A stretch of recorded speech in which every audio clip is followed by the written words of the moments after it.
मुख्यमंत्री माझी लाडकी बहीण ह्या योजनेत जो आता 7वा हप्ता आहे त्याविषयी आपल्याला आज पूर्णपणे माहिती घ्यायची आहे. बघा, आतापर्यंत 6 हप्ते मिळाले सर्वांना, आता 7वा हप्ता आहे. यामध्ये तुमच्या मनामध्ये काही डाऊट असतील, तुमचे ते पहिले डाऊट क्लिअर करतो 2 मिनिटामध्ये. बरं, तुम्हाला सांगतो मी की 7वा हप्ता आहे. हा हप्ता मकर संक्रांतीच्या कुठल्या दिवशी तुमच्या खात्यावरती येईल. सध्या यूट्यूबवरती अनेक वेगळ्या वेगळ्या बातम्या तुम्ही बघत असाल की ती बातमी एक आहे ते म्हणजे हा परत लाडक्या बहिणीचे फॉर्मची सुरुवात झाली आहे. असं काही झालेलं नाही. कुठल्याही फॉर्मची अजून सुरुवात झाली नाही. लाडकी बहीणचे नवीन फॉर्म भरणं बंद आहे. नवीन फॉर्म हे सध्या घेतले जात नाहीत, ऑनलाईन पण आणि ऑफलाईन सुद्धा. म्हणजे एकूणच लाडकी बहीणचे फॉर्म आता बंद आहेत, चालू झाले नाहीत. आणि नवीन ताईला यामध्ये समाविष्ट करण्यासाठी काही दिवसामध्ये हे परत प्रक्रिया चालू होईल.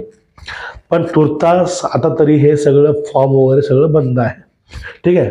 आता बघा, पुढला विषय तो म्हणजे आता लाडक्या बहिणीला कोणत्या वगैरे सर्वांना माहिती आहे, पण ज्या महिला या निकषामध्ये बसतात आणि हा निकष बघून ज्या महिलांनी फॉर्म भरला आहे ह्या महिलांना काही टेन्शन घ्यायचे नाही. तुमच्या खात्यावरती हे पैसे 100% नाही, 101% येणार. आता विषय आहे तो विषय म्हणजे आत्तापर्यंत ज्या महिलांना एकही हप्ता आला नाही पण त्या महिलांचे फॉर्म अप्रूव्हल आहेत, त्या महिलांनी एक काम करायचं. एक आपली आधार कार्डची एक वेबसाईट आहे UIDI, त्यावरती जाऊन तुम्ही आपलं आधार कार्ड कुठल्या बँकसोबत सीड आहे ते बघून घ्या. कारण काय बघा, 3 ते 4 मला परवा दिवशी फोन आले होते की सर आम्हाला एक पण हप्ता अजून आला नाही. त्या ताईंचे पैसे आले होते, पण काय झालं होतं, त्या ताईंच्या आधार कार्डला त्यांच्या बाहेरची बँक ॲड होती, त्यांना माहितीच नाही ते. मग त्या ताईंचे पैसे त्या खात्यावरती गेले होते. ते ताई म्हणते माझं तर खातं बँक ऑफ महाराष्ट्रमध्ये आहे, मी तर इकडे खातं काढलं नव्हतं, पासबुक नाही, काहीच नाही. पण तिथं त्या ठिकाणी त्यांचं बँक ऑफ इंडियाचं जे अकाउंट दाखवत होतं. त्यांना परत मी सांगितलं, परत त्या बँकेच्या शाखेमध्ये ते गेल्या आणि तिथं त्यांनी आपलं पासबुक काढून घेतलं त्या बँकेमध्ये जाऊन. म्हणजे तुमची आधार शेडिंग झालेली बँक कोणती आहे तुम्हाला ही माहिती पाहिजे. कारण तुम्हाला ते माहिती नसेल तुम्हाला पैसे आलेत किंवा नाही हे कळणारच नाही. हा झाला मुद्दा क्लिअर.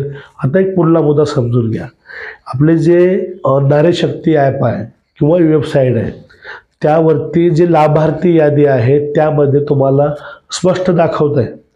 तुम्ही जर पात्र असाल, तुमचं नाव असतंय, पुढे तुम्हाला आतापर्यंत किती पैसे मिळाले त्याचाही उल्लेख केलेला असतो.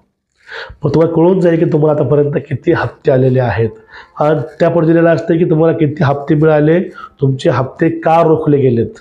त्यामुळे तुम्हाला थोडंसुद्धा घाबरायची गरज नाही, कारण योजना ही पारदर्शक आता होत आहे. त्यामुळं जो विषय होता पैशाचा तो तुम्ही निसंकोच राहा. मग ताईंनो, आता विषय होतो तो म्हणजे 7व्या हप्त्याचा. आता काही दिवसापूर्वी जे बालकल्याण विकासाच्या ज्या महिला मंत्री आहेत तटकरे मॅडम बोलल्या होत्या की ह्या निकषामध्ये महिला बसल्या पाहिजे. मग ताईंनो, तुम्ही गोष्ट समजून घ्या. ह्या ज्या गोष्टी आहेत ह्या गोष्टी सर्व महिलांना लागून आहेत. फक्त ज्या महिलांना सरकारी नोकरी लागलेली आहे या अशा महिलांकरता, ज्या महिलांच्या घरी गाडी आहे अशा महिलांकरता, आणि खास करून ज्या महिलांचं राशन कार्ड अटॅच नाही. समजून घ्या, तुमचं कुटुंब एकच आहे पण तुमचे राशन कार्ड 2 आहेत आणि तुमच्या राशनकार्ड तुम्ही तुमचे लेकरं तुमचा नवरा आहे पण तुमच्याकडे गाडी नाही. तुमच्याच घरामध्ये दुसऱ्या कार्डावरती गाडी असेल तुम्हाला याचा काही फरक पडणार नाही. ते कुटुंब वेगळं नसतं, ते कुटुंब वेगळं, तुमचं कुटुंब वेगळं, कारण दोघांचं राशन कार्ड हे वेगळं वेगळं आहे. तुम्ही हा मुद्दा समजून घ्यायचा. आता जो विषय आहे, आता पाठीमागे ताई बोलल्या होत्या की मागच्या महिन्यात बघ डिसेंबरमध्ये की जानेवारी महिन्यामध्ये लाडक्या बहिणींना संक्रांती निमित्त 2 हप्ते आम्ही देऊ, त्याविषयी मीटिंग लवकरात लवकर लावण्यात येईल.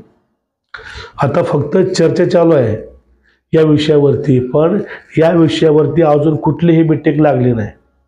पण या ठिकाणी एक गोष्ट बोलली जाते फेब्रुवारी आणि जानेवारीचा हप्ता एकत्रित आहे, पण 7वा हप्ता 1500 रुपये हे मकर संक्रांतीच्या आधी महिलांच्या खात्यावरती जमा होतील. बघा आज 11 तारीख आहे. आज ज्या ज्या महिलांच्या खात्याला पैसे आले असतील 7वा हप्ता ते खाली कमेंट करून सांगा. आणि ज्या महिलांना आतापर्यंत किती हप्ते आलेत त्यांनाही कमेंट करून सांगा. पण संक्रांतीपर्यंत महिलांच्या खात्यावरती हा 7वा हप्ता वर्ग करायचा आहे असा निर्णय हा वरून झालेला आहे. तो फक्त एखादा दिवस मागे पुढे होऊ शकतो, पण तुमच्या खात्यावरती 7वा हप्ता हा वेळेत आणि योग्य त्या रकमेत तुम्हाला येईल. कारण ज्या ताईंना मागचे पैसे मिळालेले नाहीत त्यांना ते ॲड करून हा हप्ता येईल. आता नेमकं त्या ताईंना पैसे काय आले नाहीत तुम्हाला याविषयी आज पूर्णपणे डिटेल माहिती घेऊन तुम्हाला व्हिडिओ उद्या करतो. ठीक आहे, व्हिडिओ शेअर करा, जास्तीत जास्त एक लाईक करा आणि कमेंट नक्कीच करा तुम्हाला किती हप्ते आलेत. ठीक आहे, नमस्कार.